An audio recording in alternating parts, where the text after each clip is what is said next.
کیا آپ جانتے ہیں انسان کی کہانی کہاں سے شروع ہوئی؟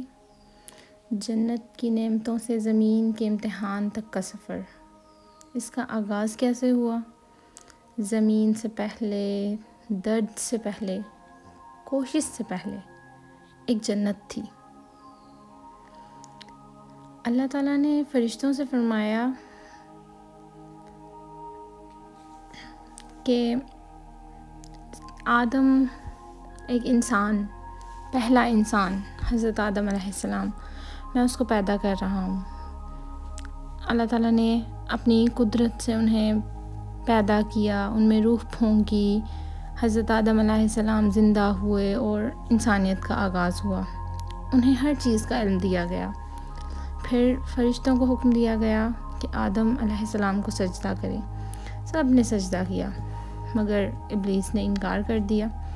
اس نے تکبر کیا کہ میں تو اس سے ابتر ہوں، میں تو اس سے بہتر ہوں، میں اس کو کیوں سجدہ کروں؟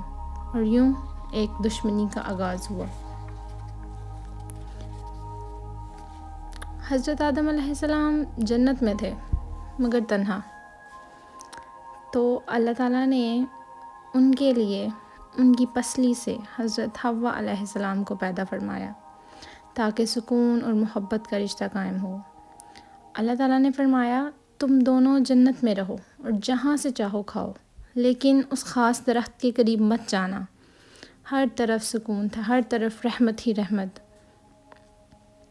اب ابلیس آیا، اس نے اپنی دشمنی ظاہر کی، اس نے ان کے دلوں میں وسوسہ ڈالا کہ کیا میں تمہیں ایسا درخت بتاؤں جو ہمیشہ کی زندگی اور نہ ختم ہونے والی بادشاہی دے۔ اس نے قسم کھا کر دھوکہ دیا، اور آخرکار حضرت آدم علیہ السلام اور حضرت حوا علیہ السلام اس درخت کے قریب چلے گئے۔